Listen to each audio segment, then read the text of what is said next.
Simple sentence, interrogative sentence और imperative और late से संबंधित जितने भी सेंटेंस इन नरेशन में बनते हैं उनको हम बताएंगे कि कैसे और कैसे आप लोग आसानी तरीके से बना सकते हैं। ठीक है, चलिए शुरू करते हैं। सिंपल सेंटेंस जो रहता है वो अगर नरेशन कह रहा है आपको बनाने के लिए सिंपल सेंटेंस का है तो उसमें आप सेड टू के स्थान पर टोल्ड रखिएगा और कंजक्शन दैट लगाइएगा और वर्ब पास्ट में भेजिएगा। अगर वो रिपोर्टिंग वर्ब जो है वो पास्ट में है तो रिपोर्टेड स्पीच का भी वर्ब जो रहेगा वो पास्ट में भेजेगा। जैसा कि हम एग्जांपल के माध्यम से आपको दिखा रहे हैं, जैसा कि सिंपल सेंटेंस का एक उदाहरण ले आए हैं। डायरेक्ट नरेशन ये है कि Radha said to her, Radha said to her और comma double include comma you have eaten food, you have eaten food. ठीक है, ये सिंपल सेंटेंस का उदाहरण है। तो इसको देखते हैं। इनडायरेक्ट बनाते समय राधा, जैसा कि हमने बताया था, सैड टू के स्थान पे टोल्ड लगाएंगे, सैड टू के स्थान पे टोल्ड लगाएंगे हैं। सैड टू है ना, सैड टू के स्थान पे हम सिंपल सेंटेंस में टोल्ड लगाते हैं। टोल्ड हर उतार दिए, कंजक्शन के जगह पे डैट, कंजक्शन देखिए बताए थे कंजक्शन डैट लगता है तो देखिए डैट लगा दिए। और यू मतलब बदलता है ना सेकंड पर्सन के अनुसार, ये देखिए सेकंड पर्सन है ना तो रिपोर्टिंग वर्ब के ऑब्जेक्ट के अनुसार, हर के अनुसार बदलेगा। ये सब्जेक्टिव केस में यू है तो इसलिए हर का सब्जेक्टिव केस सी होता है, सी लगा देंगे और पास्ट में बदल देंगे। देखिए प्रेजेंट में है ना, ये पास्ट में बदलेंगे। ये प्रेजेंट में है ना, प्रेजेंट है, प्रेजेंट परफेक्ट का है ना तो पास्ट परफेक्ट में बदलेंगे, हैड हो जाएगा ईटन फूड। ठीक है, इसी प्रकार से देखिए अगला है इंट्रोगेटिव सेंटेंस है। अगर इंट्रोगेटिव सेंटेंस में है तो उसको बदलते समय सैड टू को आस्क्ड में बदलेंगे, कंजक्शन इफ या वेदर लगाएंगे। यदि क्वेश्चन वर्ड से शुरू हो रहा है तो हु वेयर, हु जिससे भी, जैसे ये क्वेश्चन वर्ड है ना हु वेयर हाउ, तो ये सब जो क्वेश्चन वर्ड है ना अगर इनसे अगर सेंटेंस शुरू हो रहा है रिपोर्टेड स्पीच का तो यही कंजक्शन का भी काम करेंगे। और इसके टेंस को भी हम पास्ट में बदल देंगे, टेंस जो इसका रहता है उसको भी हम पास्ट में बदल देंगे। जैसे कि एग्जांपल के माध्यम से मैं फिर समझाऊंगा कि देखिए इंट्रोगेटिव का सेंटेंस का है ना तो डायरेक्ट नरेशन देखिए, Ram said to me do you walk on foot. ठीक है, इसका इनडायरेक्ट बनाएंगे तो राम आस्क्ड, देखिए सैड टू के स्थान पे हमने बोला था आस्क्ड लगाइएगा, सैड टू के स्थान पे इंट्रोगेटिव में आस्क्ड लगेगा। कंजक्शन इफ या वेदर लगेगा कब, जब अगर हेल्पिंग वर्ब से शुरू रहेगा, क्वेश्चन वर्ड से मतलब क्वेश्चन वर्ड से ना शुरू होकर हेल्पिंग वर्ड से अगर इंट्रोगेटिव शुरू हो रहा है तो इफ या वेदर लगाएंगे, और क्वेश्चन वर्ड से शुरू हो रहा है तो वही क्वेश्चन वर्ड उतार कर कंजक्शन का काम करवाएंगे। ठीक है, देखिए क्वेश्चन वर्ड से नहीं शुरू हो रहा है, यहाँ पे हेल्पिंग वर्ड से शुरू हो रहा है ना, एग्जांपल में देखिएगा डू से शुरू हो रहा है ना तो इसलिए डू के जगह पे इफ लगाएंगे, कंजक्शन यहाँ इफ लगाएंगे। और यू क्या है, सेकंड पर्सन है ना, सेकंड पर्सन ऑब्जेक्ट के अनुसार, मी के अनुसार सब्जेक्टिव के सही होगा, वॉक ऑन फुट। ठीक है, अब मिलते हैं क्वेश्चन वर्ड वाले से। देखिए यहाँ पे क्वेश्चन वर्ड वाले में हु वेयर हाउ लगेगा, क्योंकि हमने बोला था कंजक्शन अगर इंट्रोगेटिव में क्वेश्चन वर्ड से शुरू हो रहा है तो conjunction who where how he जिस वर्ड से, क्वेश्चन वर्ड से जिस वर्ड से शुरू होगा वही उसका कंजक्शन का काम करेगा। ठीक है, यहाँ पे देखिए क्वेश्चन वर्ड्स वाले से लेके आए हैं इंट्रोगेटिव का। जैसे डायरेक्ट नरेशन है, Ram said to me why are you not working hard. ठीक है, तो इनडायरेक्ट बनाते समय देखिए सैड टू के स्थान पे आस्क्ड इसमें भी लगाएंगे और राम आस्क्ड मी, और क्वेश्चन वर्ड से शुरू होता कंजक्शन क्या लगाएंगे, जो क्वेश्चन वर्ड से शुरू रहेगा वही कंजक्शन का भी काम करेगा। तो यहाँ पे क्वेश्चन वर्ड से शुरू हो रहा है वाई से शुरू हो रहा है ना तो वाई ही कंजक्शन का काम करेगा। और देखिए इंट्रोगेटिव में पूछ रहा है भले, पर हम इंडायरेक्ट बनाते समय उसको साधारण वाक्य में ही बनाएंगे, कोई सा भी हो, चाहे इंट्रोगेटिव का इम्परेटिव का कोई सा भी हो, अगर इंडायरेक्ट बना रहे हैं तो साधारण वाक्य में ही बनेगा, वो फुल स्टॉप पे ही ख़त्म होगा। ठीक है, हालांकि यहाँ पे क्वेश्चन मार्क रहेगा, सॉरी देखिए यहाँ पे हम लिखना भूल गए, यहाँ पे भी क्वेश्चन मार्क रहेगा और यहाँ पे भी क्वेश्चन मार्क रहेगा, तो हम लिखना भूल गए थे, इंट्रोगेटिव ध्यान नहीं दिए। यहाँ पे भी पर देखिए इनडायरेक्ट बनाते समय यहाँ फुल स्टॉप पे ही ख़त्म होगा। ठीक है, यहाँ पे देखिए वाई से शुरू हो रहा है ना तो वाई ही कंजक्शन का काम करेगा। यू है सेकंड पर्सन का प्रोनाउन तो यू ऑब्जेक्ट के अनुसार, रिपोर्टिंग वर्ब के ऑब्जेक्ट के अनुसार बदल जाएगा, आई के अनुसार, मी के अनुसार आई आ जाएगा और वाज हो जाएगा। यहाँ नॉट वार, यहाँ वाज कैसे आया जान रहे हैं, ये भी हम आपको बताएंगे कि नरेशन बनाते समय कौन सा टेंस किस में जाता है, कौन सा टेंस किस में जाता है, ये भी हम आपको बताएंगे आगे वीडियो में दिखाएंगे, आप देखते रहिए। यहाँ आवाज़ हुआ नॉट, बाकी सब उतार देंगे, सेम उतार देंगे। ठीक है, जो भी सिर्फ हमें प्रोनाउन देखना है और सहायक क्रिया हेल्पिंग वर्ब देखना है बस, बाकी सब उतार देंगे। वही इम्परेटिव का देखते हैं, चलिए इम्परेटिव का नियम देखते हैं आगे। इम्परेटिव सेंटेंस यहाँ पे और सैड टू के स्थान पे ओरा लिखे, ओरा का मतलब समझ रहे हैं नहीं ना, तो ओरा का मतलब order requested advice, order requested advice है। भाव के अनुसार अगर ऑर्डर रहेगा तो ऑर्डर, रिक्वेस्ट करेगा भाव के अनुसार रिक्वेस्ट करेंगे, और एडवाइस करेगा तो सैड टू के स्थान पे एडवाइस लिख देंगे। ठीक है, बाकी यहाँ पे कंजक्शन टू लगता है, बाकी सीधे देखिए सीधे लिख देते हैं, टेंस नहीं बदलेगा इसमें, टेंस नहीं बदलेगा। ठीक है, सीधे लिख देंगे, टेंस नहीं बदलेगा। चलिए इसका भी एग्जांपल एक देखते हैं, कहाँ पे गया टेंस, यहाँ पे कहाँ गया ये इम्परेटिव का, देखिए इम्परेटिव का, हाँ Sita said to her, Sita said to her हो गया, लर्न योर लेसन।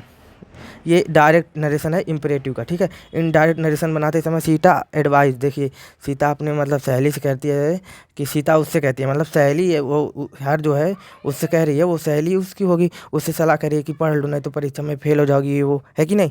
तो सीता एडवाइस कर रही है, उसको सलाह दे रही है कि तुम पढ़ लो। देखिए एडवाइस करे ना, advise her to learn her lesson, अपना पाठ याद कर लो, ठीक है। तो देखिए सीख लो या फिर याद कर लो, ठीक है। यहाँ पे देखिए टू जो आएगा यहाँ पे इन्फिनेटिव के रूप में टू आएगा। यहाँ पे याद रखिएगा कि इम्परेटिव का जो भी सेंटेंस रहेगा इनडायरेक्ट बनाते समय वो जो टू लर्न आएगा ना, टू के बाद मेन वर्ब का फर्स्ट फॉर्म आएगा, इतना तो याद रखिएगा बनाते समय। अगर लर्न योर लेसन या मेन वर्ब से शुरू हो रहा है, रिपोर्टेड स्पीच या पहले ही मेन वर्ब से शुरू हो रहा है, तो तुरंत समझिएगा कि ये इम्परेटिव का सेंटेंस है और वो अगर बनाते समय इन्फिनेटिव का काम करेगा। देखिए यहाँ पे सीता एडवाइस टू, एडवाइस है, यहाँ पे टू लर्न लगा दिए। टू लर्न मतलब किसी भी वर्ब से पहले अगर टू लग रहा है तो वो इन्फिनेटिव काम करता है, ठीक है। यहाँ पे देखिए इन्फिनेटिव का काम कर रहा है, बाकी ये भी फुल स्टॉप पे ख़त्म हुआ, ठीक है। यहाँ पे देखते हैं लेट से, लेट से शुरू हो रहा है, लेट से जो भी शुरू होता है सेड टू के स्थान पे रिक्वेस्टेड या सजेस्टेड लगाते हैं। लेट से कोई भी अगर सेंटेंस शुरू होता है, जैसे कि डायरेक्ट में अगर कोई भी सेंटेंस आपको दिया जाए वो लेट से शुरू हो रहा है तो सेड टू के स्थान पर रिक्वेस्टेड या सजेस्टेड लगाएंगे और कंजक्शन टू लगाएंगे। चलिए देखते हैं। लेट से कहाँ गया, यहाँ है, लेट से शुरू हो रहा है। He said to him let me go, मुझे जाने दो, ठीक है। ही रिक्वेस्टेड हिम, देखिए रिक्वेस्टेड सेड टू के स्थान पे रिक्वेस्टेड लगा दिए, सेड टू के स्थान पे रिक्वेस्टेड लगा दिए और लेट मतलब कंजक्शन टू लगा रहे हैं, लेट हिम गो उतार दे रहे हैं। देखिए यहाँ पे हम लिखे भी हैं, सीधे उतार देंगे, सीधे लिख देंगे, टेंस नहीं बदलेगा, टेंस नहीं बदलेगा, सीधे उतार देंगे, ठीक है। बाकी इसमें बदलने लायक रहेगा प्रोनाउन वगैरह, प्रोनाउन तो बदलेगा, टेंस नहीं बदलेगा, सीधे उतार देंगे। किसका किसका, इम्परेटिव सेंटेंस का, लेट वाले का, लेट और लेटस वाले का टेंस नहीं बदलेगा। बाकी प्रोनाउन वगैरह है तो उसमें आप चेंजिंग करेंगे। प्रोनाउन है, समीक्षक सूचक शब्द है, जैसे डैट का, यस्टरडे, टुमारो, ये सब रहेंगे तो इनको आप बदलेंगे नियम के अनुसार, ठीक है। आगे देखते हैं लेटस, लेटस है ना, तो शायद टू के स्थान पे परपोज या सजेस्टेड लगाएंगे, उचित रहेगा परपोज लगाया या सजेस्टेड, कोई सा भी आपका इच्छा अनुसार कुछ भी लगाइए, ठीक है। यहाँ पे कंजक्शन डैट लगाते हैं और लेटस के स्थान पे दे शुड लगाते हैं। देखिए हम एक ही में लिख दिए हैं, कंजक्शन तो हालांकि डैट लगेगा पर लेटस आप लेटस वही उतार देंगे, नहीं उतारेंगे, नहीं इसमें लेटस को नहीं उतारेंगे, लेट की तरह इसमें लेटस को नहीं उतारेंगे, इसमें लेटस के स्थान पे दे शुड उतार देंगे। इसीलिए हम इसको हटाकर कंजक्शन में ही दैट दे शुड लगा दिए हैं ताकि आप सीधे ही लिखिएगा। देखिए हम एग्जाम्पल के माध्यम से आपको समझाना चाह रहे हैं। देखिए यहाँ पे इन वो लेटस वाला देखिएगा, देखिए लेटस वाला है ना, यहाँ पे देखिए the student said to the scientist है लेटस मेक ए प्रोजेक्ट, ठीक है। लेटस से शुरू हो रहा है, देखिए यहाँ लेटस से इनडायरेक्ट बनाते समय लेटर डायरेक्ट सेंटेंस में लेटस से शुरू है, इनडायरेक्ट देखिए कैसे बनाते हैं हम इसका। तो द स्टूडेंट परपोज्ड है, हमने बोला था ना, या तो परपोज्ड लगाइए तो सजेस्टेड, परपोज्ड लगाइए या तो सजेस्टेड, या तो परपोज्ड लगाइए या तो परपोज्ड, या तो परपोज्ड लगाइए या तो सजेस्टेड लगाइए, या तो देखिए परपोज्ड लगाइए या तो सजेस्टेड लगाइए, ठीक है। इसके अनुसार अभी हम देखिए एग्जाम्पल तो आपको दिखाई रहे हैं। यहाँ पे देखिए लेट से शुरू हो रहा है, the student said to the scientist let us make a project, ठीक है।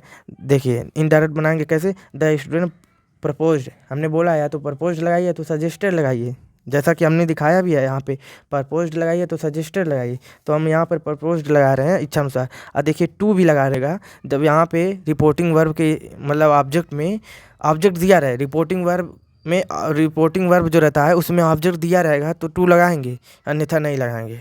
शायद टू के स्थान पे प्रपोज्ड ही लगाएंगे, टू नहीं लगाएंगे। देखिए हम प्रपोज्ड के साथ टू भी लेकर आए हैं, क्यों, क्योंकि यहाँ ऑब्जेक्ट दे रखा है पहले से ही ना, इस वजह से टू लगाएं, टू लगा दिए। कंजक्शन यहाँ हमने बोला था, देखिए ऑब्जेक्ट लिख दिए द साइंटिस्ट, ये किसका रिपोर्टिंग वर्ब का ऑब्जेक्ट लिख दिए, यहाँ कंजक्शन डैट लगा दिए, दैट दे शुड, यहाँ लेटस के स्थान पे दे शुड आया है,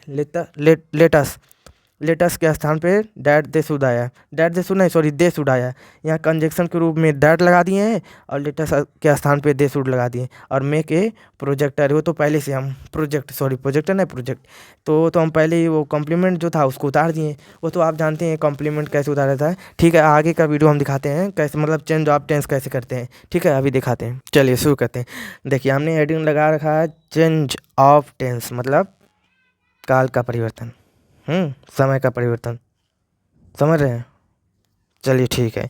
यहाँ पे प्रेजेंट इंडेफिनिट अगर नरेशन आप बना रहे हैं तो प्रेजेंट इंडेफिनिट का कोई भी सेंटेंस आपको दे रखा है डायरेक्ट में, तो इनडायरेक्ट बनाते समय ध्यान रखेंगे उसको हम पास्ट में बदलेंगे, ठीक है। ऐसे ही प्रेजेंट कॉन्टिन्यूअस का दे रखा है तो इनडायरेक्ट बनाते समय हम उसको पास्ट कॉन्टिन्यूअस में रखेंगे। अगर प्रेजेंट परफेक्ट में दे रखा है डायरेक्ट का, तो इनडायरेक्ट बनाते समय पास्ट परफेक्ट में करेंगे। अगर डायरेक्ट नरेशन दे रहा है हमें प्रेजेंट परफेक्ट कॉन्टिन्यूअस का, तो हम इनडायरेक्ट बनाते समय पास्ट परफेक्ट कॉन्टिन्यूअस का प्रयोग करेंगे, ठीक है। यहाँ कुछ मॉडल वर्ब्स आते हैं, देखिए मॉडल वर्ब क्या होते हैं, will, shall, can, could, may, might, ये सब मॉडल्स वर्ब होते हैं। तो विल अगर वो जो डायरेक्ट नरेशन है उसमें अगर विल का प्रयोग कर रहा है या शैल का प्रयोग कर रहा है या कैन का या मे का, तो उसको हम इनडायरेक्ट बनाते समय किस में, देखिए विल का प्रयोग करिएगा तो हम वुड का प्रयोग करेंगे, शैल का प्रयोग किया रहेगा तो शुड का प्रयोग करेंगे, कैन का किया रहेगा तो कुड का करेंगे, मे का किया रहेगा तो माइट का करेंगे, ठीक है। किस में, इनडायरेक्ट नरेशन में। अगर डायरेक्ट नरेशन में विल का किया है तो इनडायरेक्ट बनाते समय हम वुड का प्रयोग कर देंगे, जैसा कि सभी टेंसों के अनुसार आप बनाते आ रहे हैं। तो यहाँ देखिए हम पास्ट इंडिफिनिट को लास्ट में लाए क्योंकि यहीं तक अक्सर यहीं तक मिलता है, पास्ट वाला तो रहता ही है।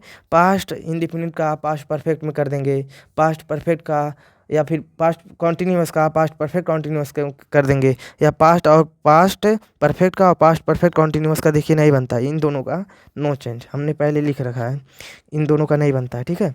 पास्ट परफेक्ट में कोई डायरेक्ट नरेशन आपको कह रहा है कि इसका इनडायरेक्ट बनाइए, तो आप कह देंगे नो चेंज, या फिर वही उतार के आप उसको दे देंगे, ठीक है। पास्ट परफेक्ट कॉन्टिन्यूअस का कह रहा है आप इसका इनडायरेक्ट नरेशन बनाइए, तो नहीं बनेगा, नो चेंज। आप यही कह देंगे नो चेंज नहीं होता है, इसमें परिवर्तन नहीं होता है, तो समझ जाएगा कि हाँ कुछ रूल आपको याद है, ठीक है। अभी हम आपको बताएंगे कि वो प्रोनाउन कैसे बदलता है। प्रोनाउन अभी हम बताए ना, ही का हिम हो जाता है, सी का किसके अनुसार होता है, कैसे होता है, ये भी बताते हैं, ठीक है। देखिए प्रोनाउन बता रहे हैं ना, प्रोनाउन कैसे चेंज होता है, चेंज ऑफ प्रोनाउन हेडिंग लगाकर हम फिर आपको समझा रहे हैं। प्रोनाउन यहाँ देखिए, subjective case, positive case, objective case, तीनों केस हम लेकर आए हैं। और सब्जेक्टिव केस मतलब फर्स्ट पर्सन, सेकंड, थर्ड। देखिए फर्स्ट पर्सन जो रहता है यहाँ 123/सन, ये तो आपको नियम रहना चाहिए, ये तो आपको 8 ही 9 10 से पढ़ाया जा रहा है, आप तो 11 12 में आ गए हैं, तो ये आपको 9 ही 10 से पढ़ाया जाता होगा कि 123/सन, ठीक है। 123 का मतलब क्या होता है, फर्स्ट पर्सन। एक मतलब फर्स्ट पर्सन किसके अनुसार, सब्जेक्ट के अनुसार, 123 यानी कि फर्स्ट पर्सन सब्जेक्ट के अनुसार। दूसरा दो माने सेकेंड पर्सन, यहाँ ओ माने ऑब्जेक्ट, सेकेंड पर्सन ऑब्जेक्ट के अनुसार। थर्ड माने थर्ड पर्सन, यहाँ यन माने नो चेंज, यन माने नो चेंज, थर्ड पर्सन में नो चेंज, ठीक है। इसी के अनुसार सब्जेक्टिव केस, यहाँ फर्स्ट पर्सन, फर्स्ट पर्सन क्या होता है, आई और वी फर्स्ट पर्सन होता है, बाकी सेकेंड पर्सन यू होता है, third person he, she, it, they, तथा नाउन माने जानते हैं, NOUN, नाउन माने संज्ञा, ये सब थर्ड पर्सन में आते हैं। थर्ड पर्सन के कैटेगरी में नाउन से लेकर सब कुछ आते हैं, ठीक है। यहाँ पॉजिटिव केस यानी फर्स्ट पर्सन का आई और वी का पॉजिटिव केस क्या होता है, आई का माई होता है, वी का आवर होता है, ठीक है। पॉजिटिव केस मतलब संबंध सूचक, मतलब संबंध बताते हैं ना, एक दूसरे के बीच में क्या संबंध है, क्या चीज़ किसका है, कौन सा किसका है कि नहीं, ये पॉजिटिव केस में आते हैं। आई का माई हो जाता है पॉजिटिव में, और वी का आवर हो जाता है, ठीक है। यू का योर हो जाता है, ये सेकेंड पर्सन है, सेकेंड पर्सन का पॉजिटिव केस, सेकेंड पर्सन में यू आता है, इसका पॉजिटिव केस योर हो जाता है, और बाकी थर्ड पर्सन में ही, सी, इट दे आता है, तो ही का पॉजिटिव केस हिज हो जाता है, सी का हर हो जाता है, इट का इट्स हो जाता है, और दे का देयर हो जाता है, ठीक है। ये ऑब्जेक्टिव केस देख लेते हैं। ऑब्जेक्टिव केस फर्स्ट पर्सन का ऑब्जेक्टिव केस, आई वी का मतलब आई और वी का फर्स्ट पर्सन में इनका ऑब्जेक्टिव केस देखते हैं। आई का ऑब्जेक्टिव केस मी होता है और वी का अस होता है, ठीक है। ऑब्जेक्टिव केस फर्स्ट पर्सन का। और सेकंड पर्सन का ऑब्जेक्टिव केस देखते हैं। सेकंड पर्सन में कौन आता है, यू आता है, यू का ऑब्जेक्टिव केस यू ही होता है, ठीक है। यहाँ थर्ड पर्सन में देखते हैं, थर्ड पर्सन में कौन आता है, ही, सी, इट दे आता है, प्लस नाउन आता है, तो नाउन मतलब किसी का नाम वगैरह रहेगा उसको छोड़ देते हैं, बाकी जो काम के है उसको हम लिख कर लाए हैं पर्सन में। तो थर्ड पर्सन में मुख्यतः यही सब, मुख्यतः नाउन भी आता है, ऐसा बात नहीं है, नाउन भी आता है। तो नाउन में आप कोई परिवर्तन, किसी के नाम में आप कोई परिवर्तन कर सकते हैं, अगर परिवर्तन आप करेंगे तो उसको बुरा लगेगा, है कि नहीं। बाकी नाम वगैरह कोई लोग कुछ भी रख देते हैं, तो थर्ड पर्सन यही है। Third person he, she, it they, इसका ऑब्जेक्टिव केस होता है, ही का हिम हो जाता है, सी का हर हो जाता है, इट का इट हो जाता है, और दे का देम हो जाता है, देम हो जाता है हैं। इस वजह से आप सब कुछ देख लिए, नरेशन का वन शॉर्ट रिवीजन कर लिए हैं, बोर्ड पेपर के लिए आप तैयार हो चुके हैं। बाकी आप पेपर अच्छे से दीजिए। धन्यवाद। जय श्री राम।